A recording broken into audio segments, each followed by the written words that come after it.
पुनिया साहब, आपको मैंने जवाब दे दिया है, बट फिर भी मैंने कहा बैठे बैठे लाओ फिर एक जो वीडियो बनाता हूँ। In fact thank you very much आप और आप जैसे कुछ और लोग जो मुझे प्रोत्साहित करते हैं।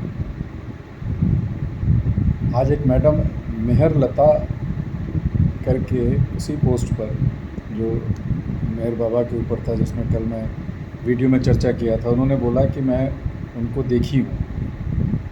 तो कितनी अच्छी बात है, वही मैंने लिखा कि अगर वो देख पाई तो बहुत ही बढ़िया बात है। वो ये बताता है कि वो फॉर्चुनेट लोगों में हैं कि जिन्होंने उनका दर्शन प्राप्त किया। हालांकि मेहर बाबा आए और बहुतों को बहुत कुछ दिया, उन्होंने दर्शन दिया, क्या क्या दिया वो तो उन लोगों को ही पता होगा। अच्छा लगा उन्हें जान करके, उन्होंने बड़े सिंपल वे में बोला कि मैं उनको देखी हुई हूँ। पुनिया साहब, आपने बोला कि मेरी दिनचर्या क्या है, ये बड़ी मज़ेदार चीज़ है। इनफैक्ट मैं नहीं कहूँगा शुरुआती दौर पे, ये किसी दौर में भी हो सकता है। हमारे अंदर उत्सुकता जागती है क्योंकि हम बेचैन होते हैं कि हम जो कर रहे हैं, हमारा जो दिन चल रहा है वो ठीक है कि नहीं, और हमें और क्या करना चाहिए, क्या नहीं करना चाहिए। और आजकल आपने देखा होगा यूट्यूब ये वो में इतने ज़्यादा ज्ञान है, तो वो भी कहीं ना कहीं हमें मिसगाइड करते हैं। जैसे मैं क्रिया योग की बात नहीं करूँगा, आपने उसको अटेम्प्ट किया, इसका मतलब आपकी कहीं खोज चल रही है, तो आपने एक से शुरू किया क्योंकि आपके शब्द थे देखते हैं क्या होता है। तो इसका मतलब अभी आप डाउटफुल हो और अभी आप कोई एक पर्टिकुलर रास्ता ढूंढ रहे हो जिसमें क्रिया योग एक है।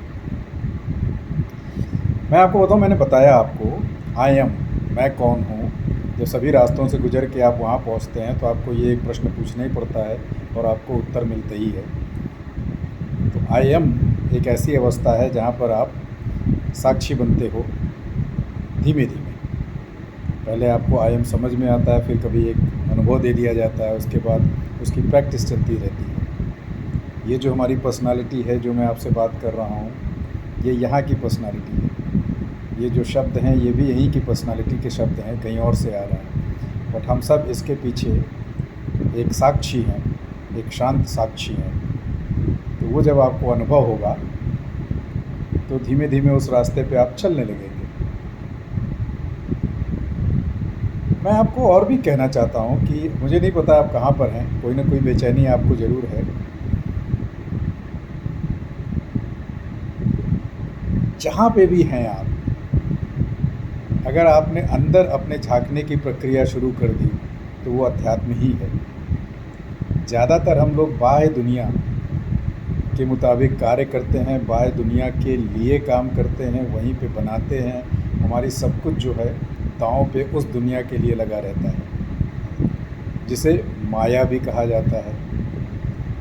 और जब हम उसमें उलझते हैं, जब तक अच्छा चल रहा होता है बहुत बढ़िया, जब हमें उलझन होती है, बेचैनी होती है, मेरे साथ ही क्यों हो रहा है, बगल में वो बेईमान आदमी है, उसके पास ज़्यादा पैसा है, मेरे पास क्यों नहीं है, मैं तो बहुत अच्छे की कोशिश कर रहा हूँ, मैं पूजा पाठ भी करता हूँ, फिर भी कोई फ़र्क क्यों नहीं पड़ता, हंस चुग रहा है दाना, कौआ क्यों मोती खा रहा है। तो जब इस प्रकार की दुविधाएं उत्पन्न होती है, तब आदमी बाह्य दुनिया में रहते हुए कुछ तरीके ढूंढता है अपने को सेटिस्फाई करने के लिए। तो आप कहाँ पर खड़े हैं, आपको क्या चीज़ परेशान कर रही है, वहीं से आप शुरू होइए और देखिए कि आपके अंदर, अब जब मैं अंदर कहता हूँ तो आप ये पर्सनालिटी नहीं हो, ये जो ये है ब्रेन, इसके अंदर बहुत सारी ऐसी चीज़ें हैं जिसे आप कहते हैं, आपने बहुतों को सुना भी होगा, जो रियल अच्छे गुरु हैं, कि everything is in your consciousness.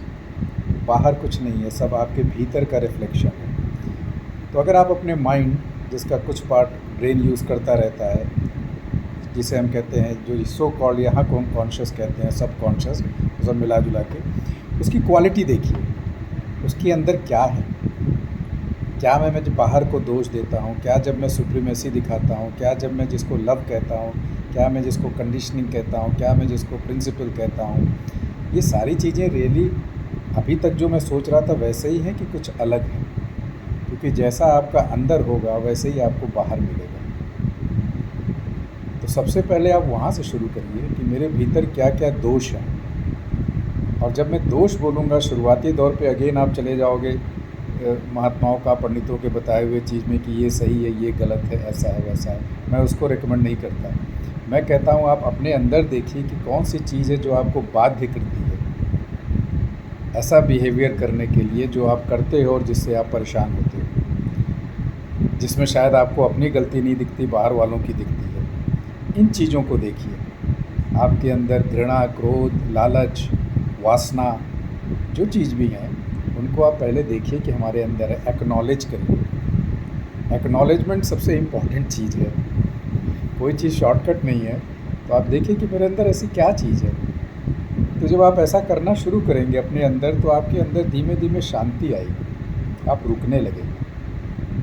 नहीं तो हम सब भागते रहते हैं और एक ही समय रुकते हैं, बहुत ज़्यादा भागने वाले, जब मौत नज़दीक आती है, पर तब तक देर हो चुकी होती है। तो उनको अब जाने का समय है, तो कुछ नहीं किया जा सकता। बट आप जैसे लोग, हम जैसे लोग जो अगर उसके पहले को समझ पा रहे हैं, तो अगर खोज जारी कर लेते हैं, तो ये दुनिया अच्छी हो जाती है और जाने की तैयारी अच्छी हो जाती है। तो मैं तो आपको यही कहूँगा, इन चीज़ों को देखिए और प्रिंसिपल एक ही रखिए कि जो भी आपको बाहर दिखता है या जो आपके साथ होता है, वो आपके भीतर का रिफ्लेक्शन है। जब हम क्रोध कर रहे हैं तो कारण कुछ भी हो सकता है, बट उसका पॉइंट हमारे अंदर है। अगर किसी ने आके मुझे गुस्से में कुछ कहा, तो उसने क्यों कहा? क्योंकि आपके अंदर कोई ऐसी चीज़ है। क्योंकि आप देखोगे, जब उसने गुस्सा किया तो आपको भी आ गया। तो बेसिकली वो ये बता रहा है कि आपके अंदर क्या भरा है, माल। तो आप ही के गुस्से ने उसको एक मिरर की तरह आपके पास लाया। लेकिन हम जा कर के मिरर में फंस जाते हैं। हम फिर रिएक्शन करते हैं, बदला लेते हैं, गाली गलौज जो करना होता है। इसी प्रकार अन्य चीज़ों में। तो सबसे पहले अपने माइंड पर काम करना शुरू करिए। और जब मैं काम कहता हूँ, तो मैं नहीं कहता हूँ साधना रोकिए, ये करिए करिए, बहुत बात की बात है। बहुत लोग बोलेंगे ध्यान करो, मेडिटेट करो, ये करो, वो करो। कर पाते हो तो अच्छी बात है। माइंड की क्वालिटी देखिए और आप देखेंगे माइंड में इतना कचरा हमारे भरा होता है, जो बार बार बाहर निकलता रहता है और हमें शांति नहीं देता। तो जैसे जैसे आप माइंड को ऑब्ज़र्व करेंगे, और माइंड क्या है?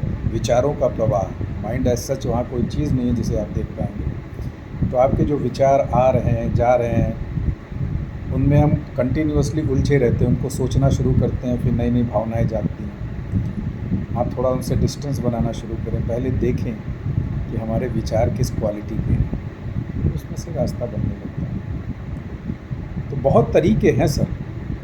अब आपको कौन सा तरीका सूट करता है, ये आपकी पर्सनालिटी के और पहलुओं पे डिपेंड करेगा। कितना अच्छा आपका समर्पण है, कितने आप नम्र हैं, कितने आप चिंता रहित हैं, कितना आपकी भूख है अभी दुनिया से। क्या आप भगवान को अभी भी इच्छाएं पूर्ति करने के लिए कामना करते हैं? जब आपने बोला मैं मोक्ष चाहता हूँ, तो क्या मोक्ष आप समझते हैं? क्यों मोक्ष चाहते हैं? सिंपल सी बात है। संसार में ऐसी क्या प्रॉब्लम है कि आप मोक्ष चाहते हैं? तो इन सब प्रश्नों को पूछने के बाद उत्तर आना शुरू होता है। उत्तर आपके अंदर से ही आएगा, नहीं तो हायर पावर आपको हेल्प करता है उसमें। कोई ना कोई हमेशा हमें ऑब्ज़र्व कर रहा होता है। हमारा सोल ग्रुप ऊपर की दुनिया में, एंजलिक ग्रुप, गाइड्स। तो कहीं ना कहीं से जब आपको देखेंगे कि बेचैन हो रहे हैं, तो वो आपको कोई ना कोई वहाँ से एक इंट्यूटिव इन्फॉर्मेशन दे देंगे। मैं तो आपको कहूँगा कि दुनिया से चलिए। सबसे पहले दुनिया को गुरु बनाइए और उनके थ्रू अपने दुनिया एक मिरर का काम करेगा, जो आपके माइंड के जितने भी कचरे हैं, थॉट, उनको रिफ्लेक्ट करेगा। तो आप वहाँ से शुरू करें और देखते जाएं। जैसे जैसे आप इसमें आगे बढ़ेंगे, आपको दुनिया वैल्यूबल भी लगने लगेगी। क्योंकि जब हम सुधरने लगते हैं तो दुनिया सुधरने लगती है। बट हम चाहते हैं कि दुनिया सुधरे, वो तरीका ही नहीं है ना, ये इनसाइड आउट है। तो हमें ही सुधरना होता है, हमें ही शांत होना होता है, हमें ही ठंडा होना होता है। तो जैसे जैसे हमारे अंदर ये परिवर्तन आता है, दुनिया भी वैसे होने लगती है आपके लिए। बाकियों के लिए शायद उसमें अभी भी तकलीफ़ है, बट चूँकि आप बदल गए हो, तो उसी दुनिया में आपको ठंडक मिलेगा जहाँ लोगों को गर्मी मिल रही है। तो ऐसा ही है सर, ऐसी ही है ये माया। और पूछते रहिए, बातें करते रहिए, तो कुछ ना कुछ बात होगी। जैसे मैडम ने आज बोला कि उन्होंने मेहर बाबा को देखा है, बहुत ही अच्छी बात है। हमने उनको बोला कि उनके डायरेक्शंस को फॉलो कर रही हैं। तो ज़रूरी नहीं है कि वो कर पा रहे हो या कोई भी कर पा रहा हो, बट ये भी जान लीजिए कि सबने जो स्क्रिप्ट फॉलो कर रहा है, वो लेके आया था। तो कहीं ना कहीं उन्होंने मेहर बाबा का दर्शन किया, तो ऑफ कोर्स वो ब्लेस्ड हैं। कहीं ना कहीं वो कनेक्ट होंगी।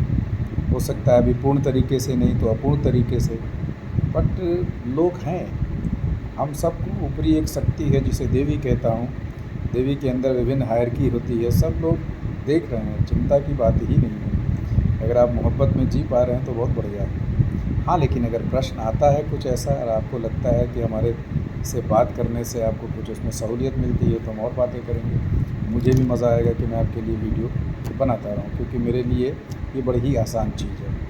मुझे ऐसा लगता है कि ये जो बाल पक गए हैं ना, ये अंदर खोपड़ी पक चुकी है, इसलिए बाल पक गए हैं। तो हम कुछ भी बात कर सकते हैं, जहाँ की भी आप चाहें, बट शुरुआत अपने से ही की जाती है, ध्यान रखिएगा। अध्यात्म कभी भी आप बाहें करके कुछ नहीं हो सकता। जब आप क्रिया योग करते हैं, जब आप कोई और साधना करते हैं तो अपनी एनर्जी को बढ़ाते हैं। तो ज्ञान भी आपकी एनर्जी को ही बढ़ाता है, एनर्जी के चक्र खोलता है पीछे से। बट ये सारे ज्ञान ऐसे ही नहीं आते, इसके लिए भी आपको दुनिया में पिसना पड़ता है। तो जब आप इन चक्रों के बारे में पीठ के पीछे जानेंगे ना, क्या है, इसको छोड़ दीजिए तो छः में क्या चीज़ है, कौन कौन सी दुनिया की चीज़ें हमारी वहाँ फंसाई रहती हैं, ये सब का ज्ञान लें तो आपको मज़ा आएगा। और मज़े करने हैं तो कभी क्वांटम फिज़िक्स में जाइए, उसमें देखिए क्या है। तो परमाणु, अणु, अणु में परमाणु है, परमाणु के अंदर क्या है, तो सब स्पेस है। तो वहाँ भी इमेजिन करिए। मैंने कल के वीडियो में बताया था कि द्वैत और अद्वैत, तो उसको भी समझिए। इसमें लग जाओ सर, चाय पियो, कॉफ़ी पियो, सिगरेट, जो भी आपका मन करता है, बाहर कुछ भी करिए, फ़र्क नहीं, अंदर रहिए वो काम करते हुए भी, तो अपने आप रास्ता निकलने लगता है। कई बार लेकिन अगर आपको कुछ कष्ट लिखा हुआ है तो उसको सहना भी पड़ता है। बट होता यही है कि हमारे पास पावर नहीं होती, तो उस समय आपके अंदर कुछ विशेष प्रश्न आते हैं। कई बार मोक्ष हम भागने के लिए भी खोजने लगते हैं, और कई बार हमें उसे समझने के लिए वो प्रॉब्लम हमारे पास आती है। तो अगेन मैं कहूँगा, आप देखिए कहाँ खड़े हैं, समझना चाहते हैं समझिए, जो मैंने कुछ हिंट दिया है कि मेरे साथ क्यों हो रहा है। बट मोक्ष भागने का नाम नहीं है, कई बार ऐसा लोगों के साथ होता है। मोक्ष बड़े ही धीमे धीमे उस पथ पे वापस जाना होता है जहाँ से हम निकले हैं, क्योंकि वही नेचुरल रास्ता है। ऐसा नहीं है कि हमें स्पेशली वहाँ पे कुछ करना है, वो सबको जाना ही है, क्योंकि वो नेचुरल है, जहाँ से आप निकले हो वही जाओ। और फिर कहोगे हम ब्रह्मास्मि। तो आशा करता हूँ आप ऐसे आगे बढ़िए और करते रहिए सब। मैं कुछ नहीं कर पा रहा हूँ, मैं सिर्फ ये वीडियो बनाता हूँ। नमस्कार।